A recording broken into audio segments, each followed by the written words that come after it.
আসসালামু আলাইকুম এভরিওয়ান। আজকে চিকেন নুডলস পিৎজা রেসিপিটা আপনাদের সাথে শেয়ার করছি। কোনো রকম পিৎজার ডো তৈরি করার ঝামেলা ছাড়াই কিভাবে নুডলস দিয়ে খুবই সহজেই এই পিৎজাটা তৈরি করতে পারবেন, তাহলে ভিডিওটি দেখে নেওয়া যাক।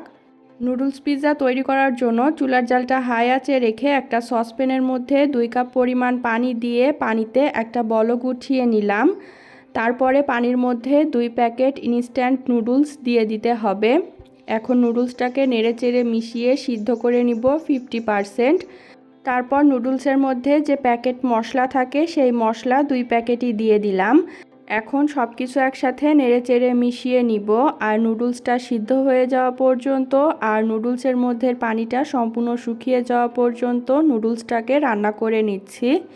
2 প্যাকেট নুডলসের জন্য 2 কাপ পরিমাণ পানি দিলে নুডলসটা সিদ্ধ একদম পারফেক্টভাবে হবে। এখন নুডলসটাকে আমি উঠিয়ে একপাশে রেখে দিব আর ঠান্ডা করে নিব।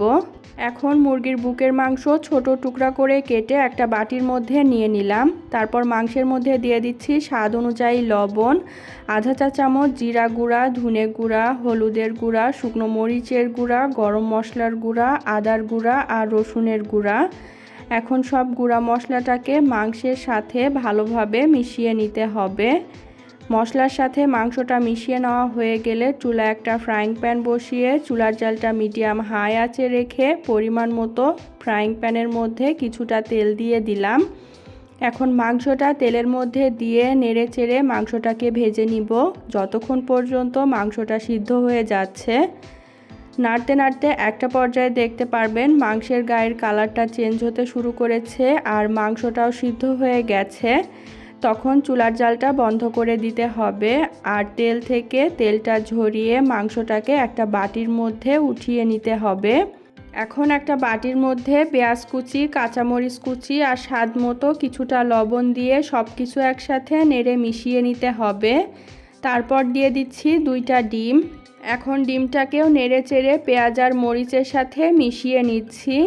সব কিছু একসাথে নেড়ে মিক্স করে নেওয়া হয়ে গেলে ডিমের মধ্যে দিয়ে দিব সিদ্ধ করে নেওয়া নুডলস। মাংসটা যতক্ষণ রান্না করছিলাম ততক্ষণে নুডলসটা প্রায় ঠান্ডা হয়ে গেছে। এখন নুডলসটাকে ডিমের সাথে নেড়ে মিশিয়ে নিতে হবে। এখন সেই একই ফ্রাইং প্যান বসিয়ে দিব যেই ফ্রাইং প্যানে আমি মাংসটা ভেজে নিয়েছিলাম আর মাংস ভাজা কিছুটা তেল ফ্রাইং প্যানের মধ্যে আছে। এবার তেলের মধ্যে তৈরি করে নেওয়া নুডলসের মিশ্রণটাকে ঢেলে দিলাম। এখন একটা কাঁটা চামচের সাহায্যে চারিদিকে একটু সমান করে দিব। তারপর ঢাকনা দিয়ে ঢেকে চুলার জালটা মিডিয়াম আঁচে রেখে আমি ভেজে নিব 5 মিনিট। 5 মিনিট পর এখন খুবই সাবধানে এটাকে উল্টে দিতে হবে। এক পিঠ যদি পারফেক্টভাবে ভাজা হয় তাহলে উল্টাতে খুব বেশি সমস্যা হবে না। এখন এর মধ্যে আরেকটু তেল দিয়ে দিলাম যাতে আরেক পিঠ ভালোভাবে ভাজা হয় আর ভাজার পরে একটু ক্রিস্পি হয়। এই তো পিৎজা বেসটা তৈরি হয়ে গেল। এবার পিৎজার ওপরে বিভিন্ন রকম টপিং দিয়ে পিৎজাটা সাজিয়ে নেওয়ার পালা। যার জন্য প্রথমেই চুলার জালটা বন্ধ করে দিতে হবে। তারপরে পিৎজা বেসের ওপরে দিয়ে দিচ্ছি টমেটো সস। টমেটো সসের পরিবর্তে হাতের কাছে পিৎজা সস থাকলে সেটা দিয়েই করতে হবে। টমেটো সসটা প্রথমে একটা চামচের সাহায্যে চারিদিকে সমানভাবে ছড়িয়ে নিতে হবে।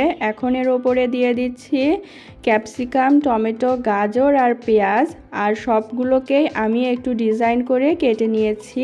আপনাদের পছন্দ মতো কিউব করে অথবা লম্বা করেও কেটে নেওয়া যাবে।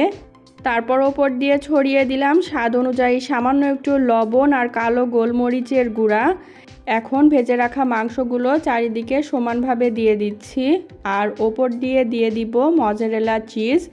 যেহেতু চিজটা দিলে খেতে ভালো লাগে আর বাড়িতে তৈরি করছি তাই পছন্দ মতো একটু বেশি করেই মজারেলা চিজ দিয়ে দিলাম।